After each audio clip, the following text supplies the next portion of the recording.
Welcome, everybody, to another edition of The Thoughtful Bro. I am so happy to imagine you all there. I'm imagining you all out there in your living rooms, on your phones, listening to us on The Thoughtful Bro, and I am so grateful that you are here. We are live streaming, as always, on a mighty blaze across Facebook, Twitter, and YouTube. Thoughtful Bro, for those who didn't know, is here every Tuesday at 2 for what makes great books tick and what makes great authors tick. Now, A Mighty Blaze is an all-volunteer initiative to help writers reach readers virtually during COVID and beyond. And usually at this moment in the broadcast, I say we never will ask for your money. But for the first time in 3 years, that is changing. We are doing a 2-week fundraising drive just to raise a little bit of money. Our costs at A Mighty Blaze involve really unsexy small things that you'd never think of about, web hosting and, graphic creation and this broadcast on StreamYard. But these small little costs add up over time, and we're just trying to raise about $5,000. And in the first week, we raised about $4,500. So we are very close to the goal. And so if you've enjoyed this interview, you enjoy other interviews, and you want to chip in a few bucks, that would just help us keep going for another few years and continue to bring all the great content and author interviews that you see on A Mighty Blaze. We will put the link to the GoFundMe page in the chat, and anything you could do would be great. Now, with that pitch completed, I will also say, if you have some money to spend and you want to spend it on great books, you could do worse than opening up a browser tab right now and buying a great book about the intersection of race and creativity and storytelling, a book that just blew me out of the water. It's called The Stories Whiteness Tells Itself by David Mura. This is going to be a fantastic conversation. And as I was saying on social media, I think this book is not only a great place to start, but it feels like a necessary book. Look at that beautiful book. It feels like a necessary book. It feels like something of an indispensable book, a book that is a great lay of the land of everything that's going on right now in this extremely hotly debated area of race representation, storytelling, and kind of what racism means in America and who gets to talk about it and how they get to talk about it. In the next 45 minutes, we're going to dig into all of this. If you have a question for David, please pop it in the chat and we'll ask it at the end. We would love for some audience interaction here, so please feel free. David is extremely eloquent, and I've just heard him speak many times online. So any question you have about this topic, please give it to us and we will ask it. And now a brief intro of David. He is a memoirist, essayist, novelist, poet, critic, playwright, and performance artist. My goodness. His many books include A Stranger's Journey, Race, Identity, and Narrative Craft. He was the co-editor of an anthology of Minnesota BIPOC writers called We Are Meant to Rise, Voices for Justice from Minneapolis to the World, that came out after the killing of George Floyd. He is a third-generation Japanese American, and he's also written 2 memoirs, a novel, several books of poetry, and a few collections of essays. He has won so many awards, it would eat grossly into this interview for me to name every award and grant that he has won. He has taught at University of Minnesota, St. Olaf College, the Loft Literary Center, and the University of Oregon. And as I said, his latest book is The Stories Whiteness Tells Itself, Racial Myths and Our American Narratives. This is a work of history, ethics, and literary criticism in which David ultimately points toward how our nation can tell a truthful story about our racial past and so begin to heal. And Publishers Weekly said in a starred review that the book is, quote, full of insightful analysis and powerful personal anecdotes. Mura's top-notch cultural criticism delivers. It is challenging, it is provocative, and it is sure to stick with readers. David, welcome to The Thoughtful Bro. Well, thank you for having me, Mark. Well, as I was saying to you in the green room, I am really excited for this conversation. I literally was up between 2 and 4 a.m. last night. I couldn't sleep, and I was just plowed through the rest of this book that I hadn't read. And I think for a book of this kind, I am delighted to say that it is something of a page turner. I mean, I just thought some of the material I've seen kind of covered in different books here and there, but the way it was presented with such concision, with such economy, it just with kind of a sense of urgency. I just, you don't get a book of essays that feels like a page turner that often. Mm-hmm. Well, thank you. I really appreciate that. Yeah. All right. Well, let's get into this book. So first, why don't we just start with a simple question? Why did you write this book? I mean, as a question like that, there's many different reasons, but the one I've been using is that before George Floyd was murdered, and George Floyd was murdered in an area very close to my home in Minneapolis. Um, my wife works a mile down the road. My son knew Darnella Frazier, who took the video, um, and but in 2017, another black man was shot by a policeman. This black man was named Philando Castile, and as I began writing about him, and I began writing about him first because it's a road I drive by frequently. It's just a couple miles from my house. I know people who know Philando Castile. I realized that to understand what happened there on this Larpenteur Road, this near suburb of St. Paul, needed to be contextualized by all of American history. And in order to understand why that happened, I just felt impelled to begin thinking about American history, the way we tell history. And I've been writing about the way that we tell stories in fiction in relationship to issues of race and racial identity. And I just extended that then to the way that we narrate American history.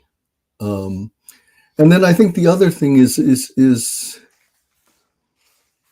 another inspiration is I've been friends with two really leading African American writers and literary theorists who both for a time, and one of them still lives in Minneapolis. One is Alex Pate, who's a novelist whom I write about in the book, his novelization of Amistad, the film script. But he's also created a program called The Innocent Classroom, which is designed to train K through 12 teachers to improve their relationships with students of color. And I've worked in that program. And then my other friend is Frank Wilderson, who's a memoirist, academic theorist, and he's written a couple books on Afro-pessimism, which really examines the creation of the categories of whiteness and blackness and their implications for both history and the way we think about race in contemporary America. And that's a good place to start. Why don't we start with this most basic question? What is racism? How would you define racism, and who kind of gets to decide what the definition of and parameters of racism are? Yeah. Well, it's very interesting to discuss this in light of everything that's been happening in terms of the attacks on critical race theory, the attacks on teaching anything about race in America. And, a few weeks ago, there was an author, conservative author, who wrote a book about criticisms of wokeness. But when she was asked to define woke, she couldn't define it. Now, fortunately or unfortunately, the DeSantis administration has defined wokeness as the belief that there is systemic injustice in America. Okay, so what DeSantis wants to ban is not only the idea that there's systemic racism in America, but any discussion of that question. Now, implicitly, what he's relying on is a definition which tends to still to be the dictionary definition of racism. So a racist is only somebody who commits an overt act of racial discrimination, of racial hatred, but it's not only that they have to act in that way. They have to say that the reason why I'm doing it is because I'm a racist, because I hate Black people, because I hate Asian people. And if the person never says openly, I'm doing this for racist reasons, then there is no racism. Now, you don't get anybody in America, even if they make a racist action, actually saying, I am a racist, and the reason why I did this was racism. As his great historian of Reconstruction, David Blight says, who's a Yale professor, hypocrisy is a tool of racism. and it has always been a tool of racism. So what people learn is you can create a racist act.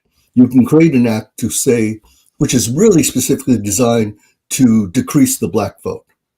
But as long as you say your reasons for doing so are something else, right? Geography, election security, then you can't be called racist.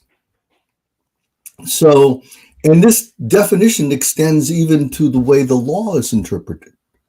So there was this famous case in Georgia, McCleskey, where it was found that Georgia prosecutors sought the death penalty in 70% of cases involving black defendants and white victims. But with cases involving white defendants and black victims, the prosecutors sought the death penalty in only 19% of the cases. So in other words, if you're a black person and you killed a white person, there was a 70% you were going to get the death penalty. If you're a white person killing a black person, there was only a 19% that you would get the death penalty. Now, the Supreme Court ruled that despite this obvious statistical discrepancy and evidence of racial disparity, that the only way they could prove that there was racism there was that the prosecutor said, yes, and I did this because I'm a racist and I believe black people should be, should face the death penalty more than white people. Now, no prosecutor is ever going to say this. Right? So we have a definition where, according to the definition, there is no racism in America, which allows conservatives to say there is no racism in America, and so why discuss it? Now, this is not a definition that progressives or BIPOC people would agree with. Racism is a system. It is a system of beliefs, rules, practices, and it exists in all areas of the society. There is also, as we know now, there are two aspects of racism. There is explicit or conscious racism, where people have conscious racist biases, and they may say them in private, but not in public. And then we know there is unconscious or implicit bias, where people can profess consciously to believe in racial equality and yet act with racial bias. And there are many famous tests about this. There's one famous Harvard psychological test that you can take online. And among the other things that show these racial unconscious biases is people will be shown a picture of a child with an object.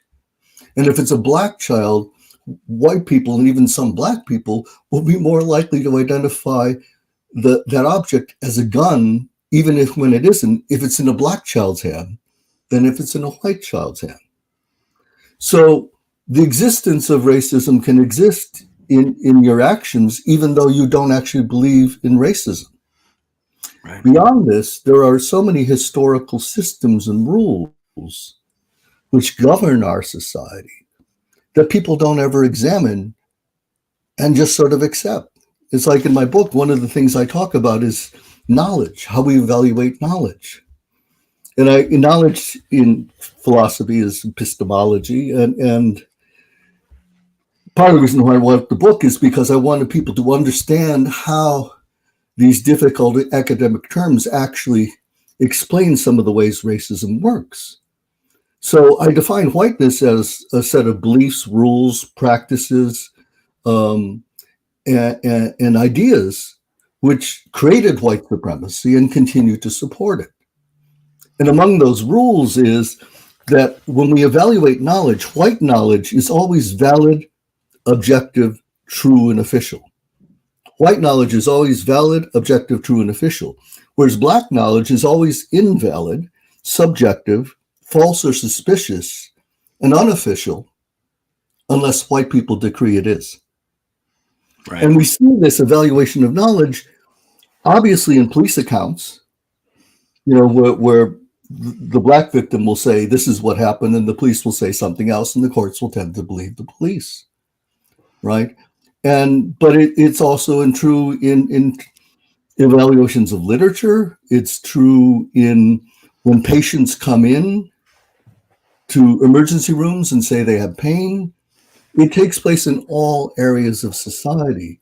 And most of the time, you can even have white people doing this who are, politically, racially progressive. but they have this implicit bias in favor of white knowledge and white narratives, and this implicit bias against Black narratives and Black witness. Right. And David, what's one of the fascinating things that you brought out in the book is this fundamental disconnect at the heart of all American culture, which is that at its founding, America had two objectives: the spread of and promotion of freedom, equality, and also the spread of white supremacy. And the spread of white supremacy was always a shadow objective, but it is completely clear, like in the laws, in the Constitution, in all the literature, in the lives of people like Thomas Jefferson and Abraham Lincoln, white supremacy is just always there as a kind of objective, something that the United States is trying to protect through its laws and culture and so on.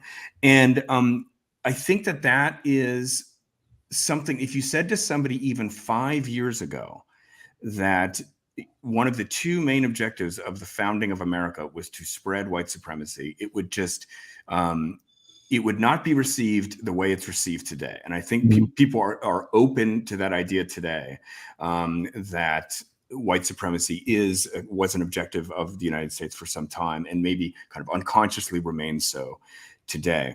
And I guess what I want to ask you about, and what your book sort of tackles, is, look, people want to love this country. People want to have faith in this country. They want to believe in this country. Who wants to have a negative view of their country? Many people do, but nobody, it's not the ideal scenario.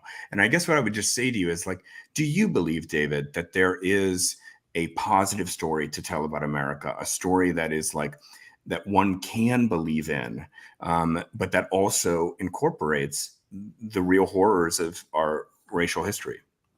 Well, it's very interesting now because you see, actually, for instance, conservatives groups like Moms for Liberty or DeSantis want to essentially outlaw the teaching of anything about our history of race. So a group like Moms for Liberty has worked to ban the story of Ruby Bridges. Now, Ruby Bridges was a 6-year-old Black girl who in 1960 desegregated a New Orleans school. And she had to pass through a crowd of screaming, spitting adults, screaming racial epithets at her, telling her to get out of the school. Now, the white Moms for Liberty say, we can't tell this story. It will hurt our fragile white children. Now, this is racist. First of all, because my children read the book. My children are half white, half Japanese American. They were inspired by the story of Ruby Bridges. They were inspired by her courage, the brave 6-year-old girl. They were inspired by her fight for racial justice. And these white Moms for Liberty don't think their own children can be inspired by this story. Now, in fact, that's what they're afraid of. They're afraid that their children will be inspired by this. They were afraid that their children will recognize that racism has been part of American society. And they're afraid that their children, because they have not learned when they're kids, they have not thoroughly ingrained the views of racist America. And they can read the story and go, boy, that seems unfair. Why can't the 6-year-old Black girl go to school? Right? They don't want, but how you also know that these people are racist is if they're so disturbed by children hearing unsettling narratives. Why aren't they disturbed by the fact that every Black parent in this country must at some point tell their child stories of police brutality and police murders of Black people in order to prepare them how to deal with the police when they encounter them?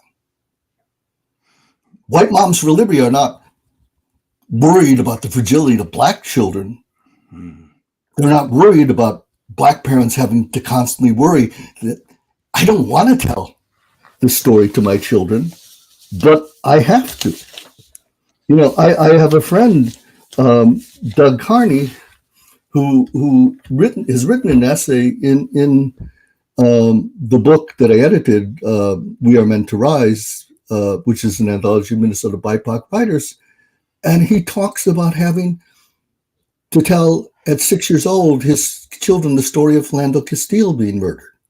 And then 4 years later, he has to tell the story of George Floyd being murdered. And he says, you know, I will carry the fact that I have to do this in every encounter in my life.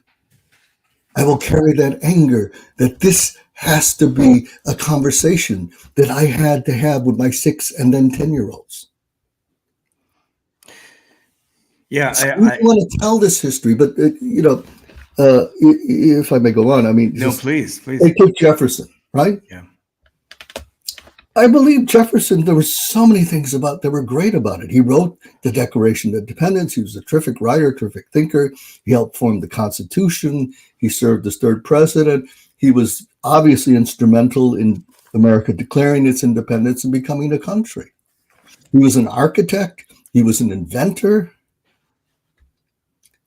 But then if I told you a man who wrote a constitution, helped the country become independent, was an inventor, architect, this is a great man. But then if I told you this man held 600 people in chattel slavery throughout his lifetime, if I told you this man impregnated a 16-year-old girl, Sally Hemings, who had no right or ability to fend off his advances, and if I told you, Sally Hemings was 1/4 Black. So their children were 1/8 Black. And people said, sure looks like you, Tom. He kept his children as slaves. He kept the mother of his children as slaves. And he was the leading proponent ideologist for white supremacy and slavery of his time. Now, if I told you a man like that lived down the block, you would report him to the police. And we don't want to wrestle with the fact that somebody so brilliant, somebody who could think on the level of Jefferson, could get things so wrong at the same time. And we don't want to understand that if you lower the moral bar in the present than the past, it makes it much easier to lower the moral bar in the present. And we think, people say, yeah, but that was a long time ago. That was, in the 1700s. What does that have to do with America now? Now, last year, Linda Villarosa, this author, wrote this brilliant book called Under the Skin, which is about racial disparities in America, in health. And among the things is Black patients are half as likely to receive pain medication as white patients for the same conditions. And if they receive pain medication, they receive less pain medication than white patients for the same conditions, right? So there's a clear statistical disparity for the way Black patients receive pain medication than white patients. Now, in 2016, there was a study of 222 white medical students.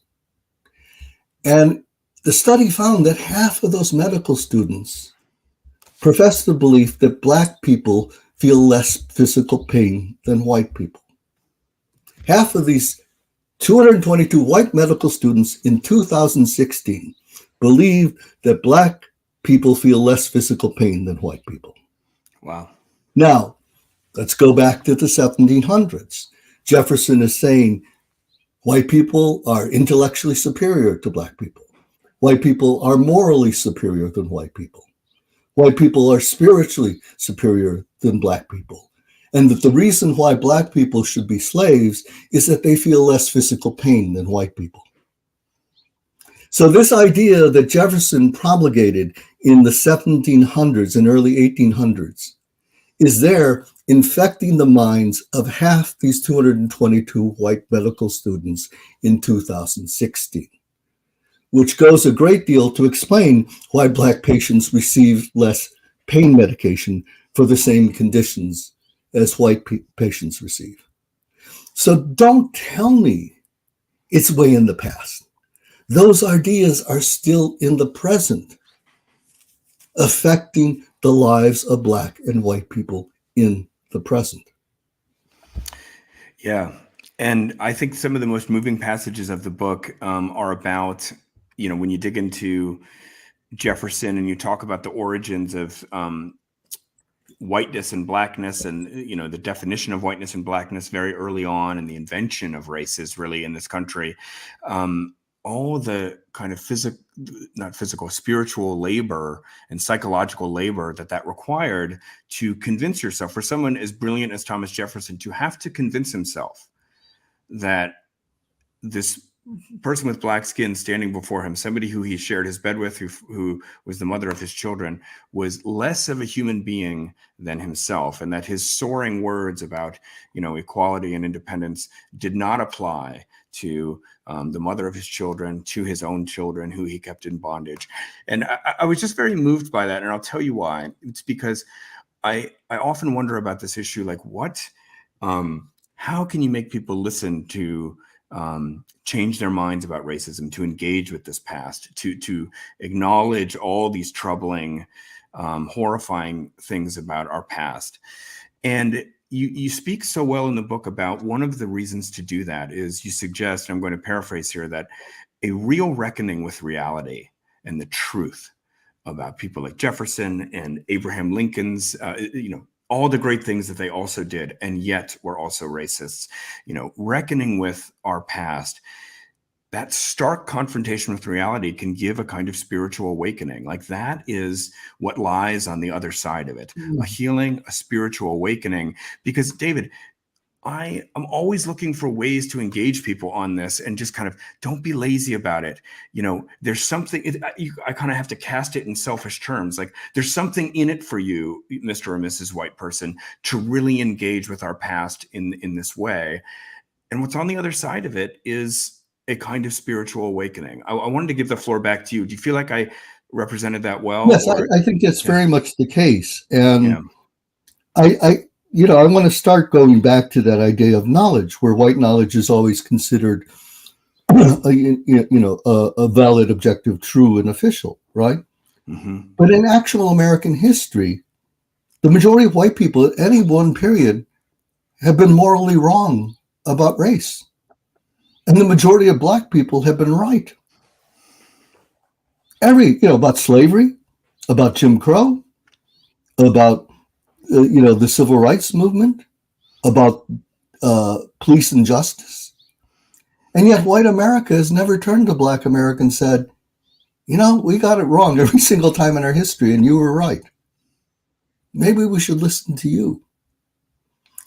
And, when I talk about these issues of race, I say, I'm not writing this to shame and guilt people. I don't believe you change people by shaming and guilting or pointing a finger, And when white people read my book, I don't want them to, beat their chest and say, oh, I'm so terrible as a white person. That's not my aim at all.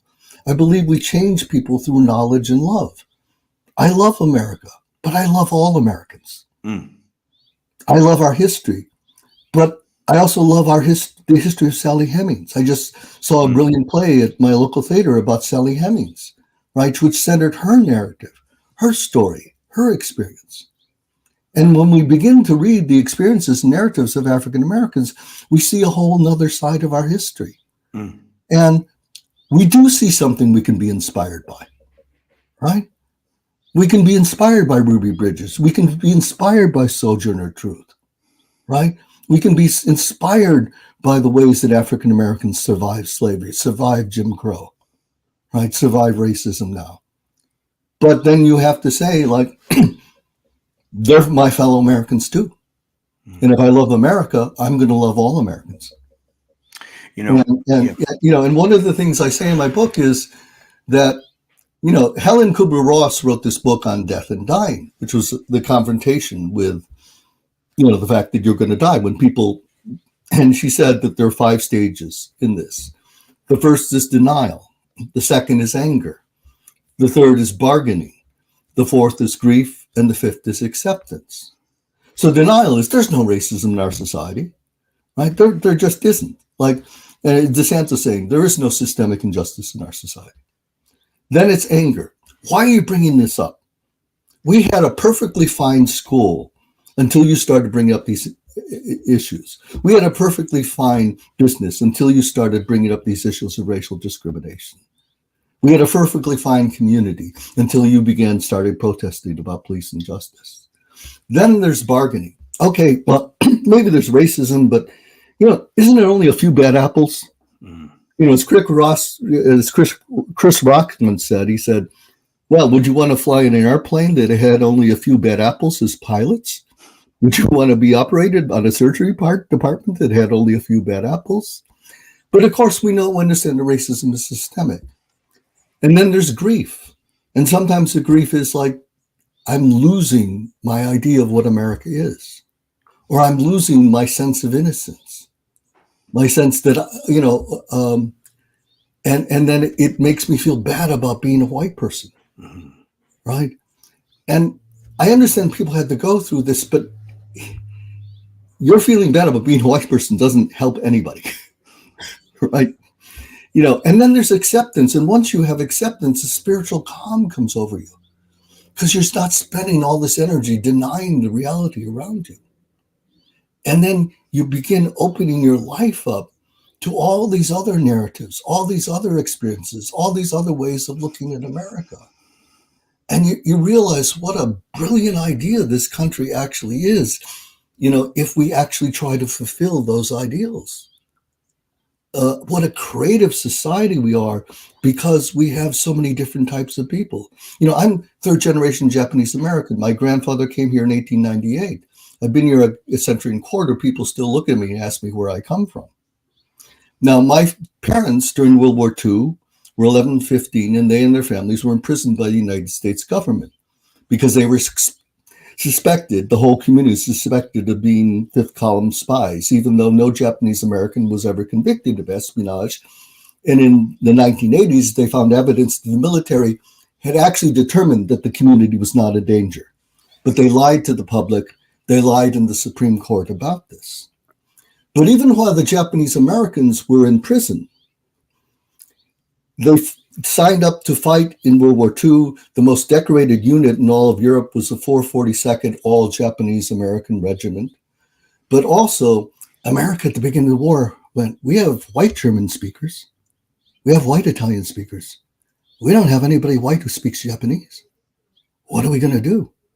And we've removed all the Japanese from the West Coast. And they had to form a language school in Minnesota, where I live, at Fort Snelling. And they trained all these Japanese, my parents' generation, who were born here, but they got the best of them who spoke Japanese. And they went out in the Pacific and they served as battlefield guides and translators. They interrogated prisoners. They translated captured documents and messages. Part of their effort led to the downing of Admiral Yamamoto's plane, who was the architect of the Pearl Harbor attack. And General MacArthur's chief of intelligence said that these Japanese American linguists in the military intelligence service shortened the war in the Pacific by 2 years and saved 1 million American lives. Yeah. Which means there are anti-Asian, anti-immigrant white people now who are alive because of the work of these Japanese Americans. Right. And their ability to translate their cultural background was actually an accent to America. So right. The part of the thing is to understand that this is part of the greatness of America. Why would you want to deny it? Right? And Black America has always been a key, if not the key, moral conscience of America when it comes to race. And that's a great thing. That's something to be admired. And if you really believe all people should be American, why can't you admire that if you're a white person? Right. Just like I can admire Jefferson's Declaration of Independence. I'm not white, right? Yeah. One of the passages that I love most in the book is you say, white people are afraid of Black knowledge. They're afraid of what Black people know, but Black people also hold the key to white self-knowledge, because it's only Black people who have truly, without illusion, watched the history or that aspect of the history of this country. David, one thing that I think about a lot is how to reach people and how to break through the kind of relentless, the way it can be dismissed as just sort of more political noise or just a few bad apples, or all the ways that the narrative is just dismissed. And like, can't we move past this already?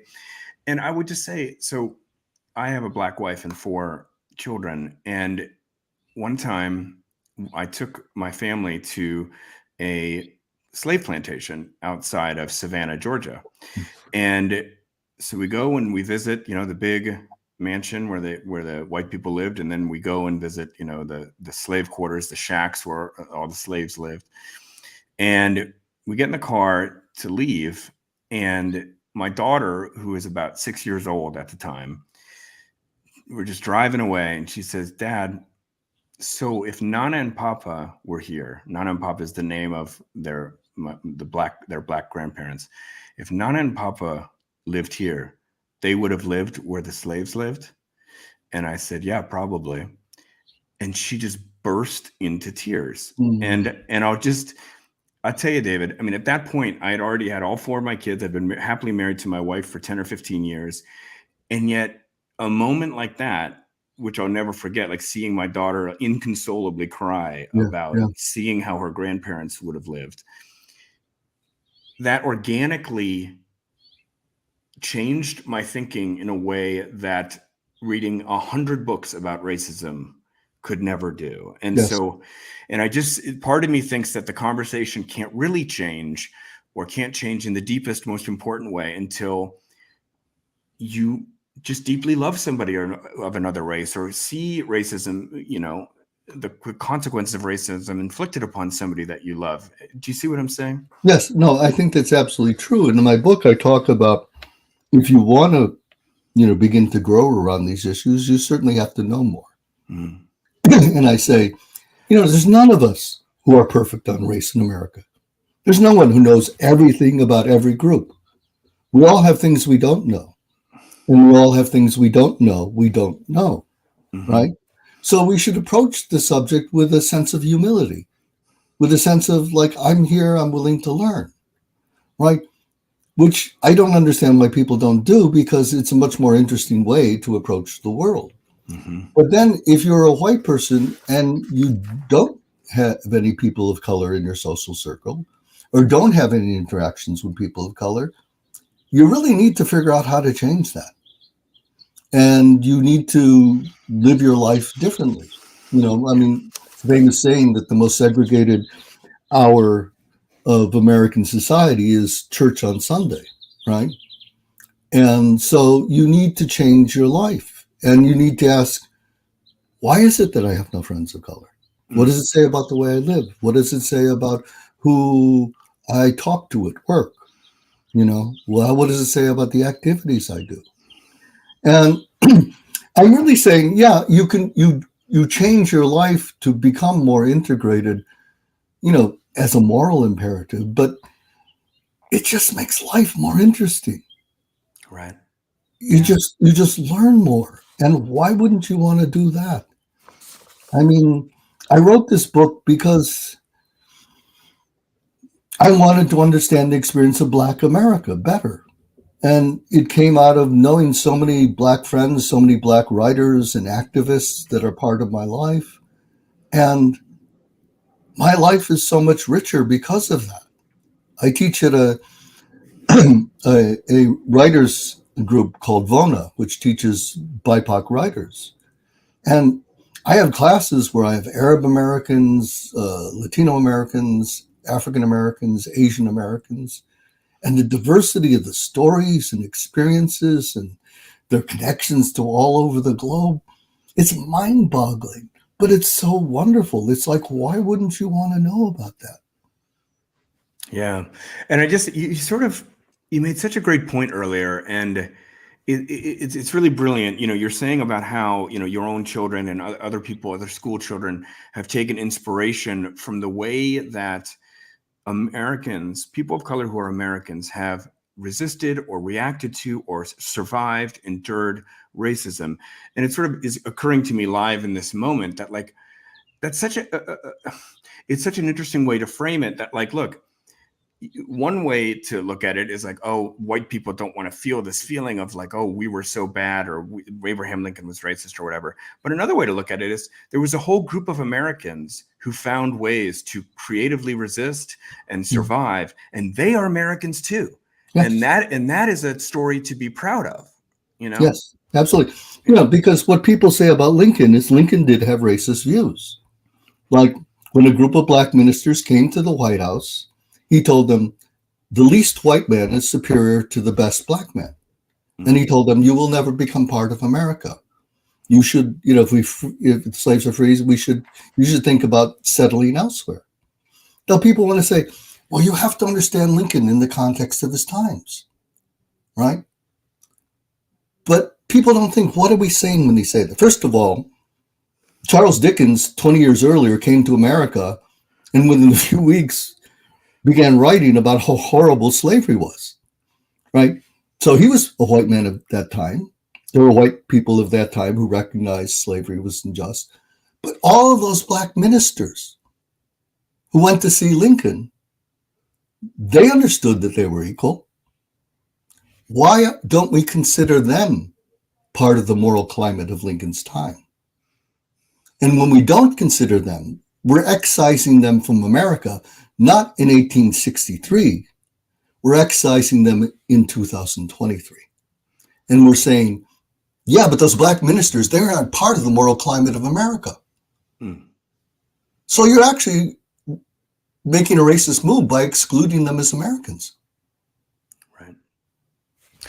David, I want to go to questions in one moment. Let me just ask you one last question first, because so much of the book, and we haven't even scratched the surface here. I'm telling you, I had 10 pages of questions for you, and we've gotten through about 5 questions here.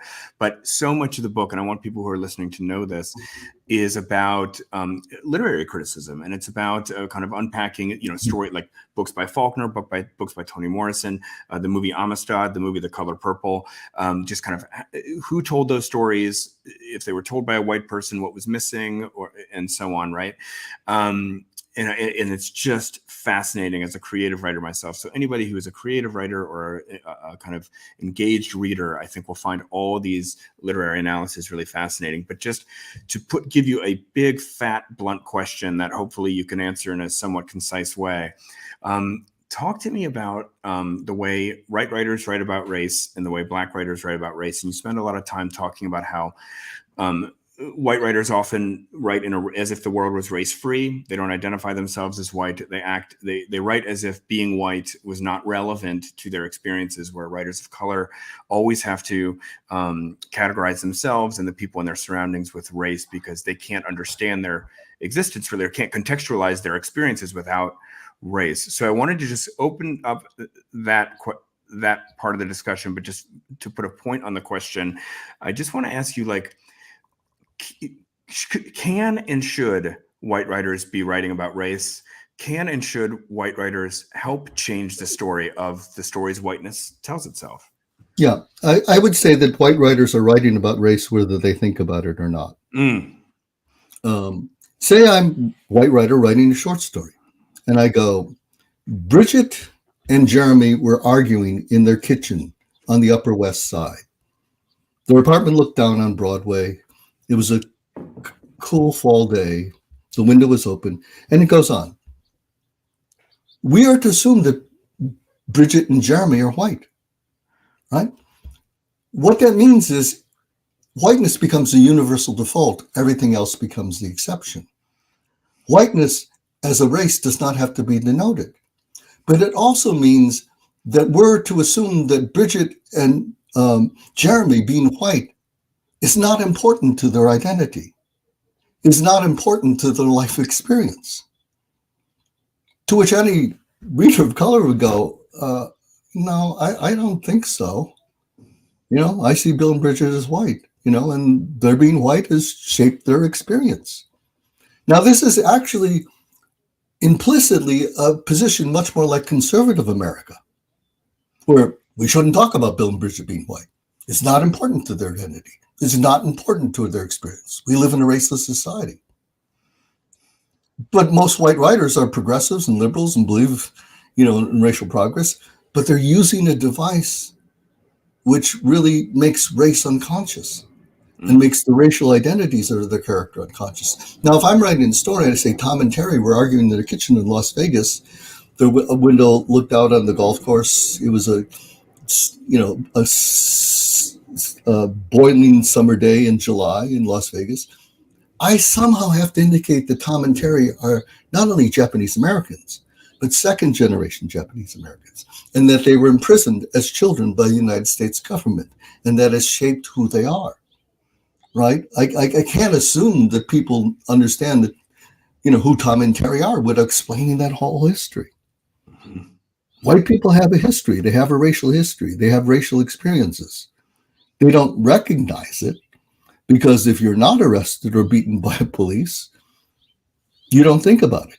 Right. If you don't have to wait longer for pain medication in a waiting room, you don't think about it. If you walk into a bank and you get a loan, you don't think about it. But all of that happens because you're white, right? You have to begin thinking about it. Right. Because it doesn't happen to other Americans in the same way. I thought it was such a great insight in the book, all that you're saying, that it's like it seems like you are race free or politics free when you're a white person not indicating your race, but you are in fact making a profound political statement about the meaning of race and the meaning Yeah. of your race and what you think the meaning of your race is. No, and I understand it because my parents' reaction to the internment camp, which criminalized their race and ethnicity, was we should try to shed being Japanese. Mm. We should try to assimilate to white middle class identity. And they raised me to think of myself as a white person. And when I was in high school, and a classmate said to me, I think if you did like a white person, I would think that's the way I want to be. And it was only in my late 20s when I finally began reading Black authors, and I'd gone through all of English graduate school and read no Black authors, that I realized, oh, Jesus, I'm not white. I'm never going to be white. Who the hell am I? What does it mean to be a Japanese American? And I found the language to talk about that in Black writers. There was no language in the whole entire Anglo-American canon by white writers that gave me a way of thinking or writing about my own identity. Right. All right. This is fascinating, and I wish I could keep going. I could just go down a rabbit hole with you just on that topic for the next 15 minutes, but we're almost out of time here, and we do have some audience questions. I think we only have time for about one, so why don't we just put this question on the board? How would you characterize the dialogue right now in publishing about race? Is it healthy? Is it toxic? Well, I think there are some toxic elements of all the things that we're doing about race in this country, but it's going to come up because you're bringing up a subject, which is, has long been taboo. We're not supposed to talk about it. We're not supposed to think about these questions. And it's very clear that in the publishing industry, it's still predominantly white, and there are many fewer representatives in publishing and editing and who owns these companies of people of color. And that affects how literature is judged. That affects how what literature is published. That affects who wins prizes. So, we have to constantly keep working at it. And then we also have to understand that in certain ways, if you're a white writer, if you're not getting up on this subject, you're behind. Mm. And history is going to recognize that you were behind. So you better start working on this, because if you're not writing for 2023 America, right? And even 2023 America is far diverse than most white writers realize. But you're writing for an America in which a white majority will no longer exist. I think, David, that is a great place to end this interview. And one of the reasons why I think that's such a great place to end is because the book is written, again, with such urgency. And I think it's an urgent message. I think it's a message that is like completely, tonally spot on for the moment that we're in. And I would just recommend to anybody, as I said at the top of the interview, anybody who is either, whether you have read a lot of books about this subject or you're just starting out, this is a kind of lay of the land type book about a topic that just could not be more urgent for all of us as Americans, but especially all of us as storytellers. And maybe as the final question, David, just talk to us in a parting comment about the importance of storytellers. Your work is called The Stories Whiteness Tells Itself. You are centering the act of storytelling as, I think, a critical piece to our nation's health. What is your final word here for the storytellers out there and what their role is in this country? Yeah. Well, I have a book, Stranger's Journey, Race, Identity, Narrative, Craft, and Writing, where I say there are 4 questions in the narrator. Who is the narrator? Who is the narrator telling the story to? When is the narrator telling the story? And why is the narrator telling the story? Now, who is the narrator? We want a more diverse range of narrators. Who is the narrator telling the story to? Toni Morrison observed until very recently, no white writer ever thought that they were writing to anybody other than a white audience, right? And so you need to begin thinking like, who is my audience? My audience needs to be broader than just people like me. I mean, I obviously have to think about, like, if I'm just writing to a Japanese American audience, it's a very small audience, right? I have to understand the world from many different sorts of viewpoints. And of course, there are many different narratives going on in America right now. And the more diverse narratives you read and absorb, the more you will see the world clearly. And the more you realize how complicated American society is. And the more you will be able to identify with people differently than yourself, which cannot help but be a good thing. Beautifully said, David. Thank you for this interview. Thank you for the book.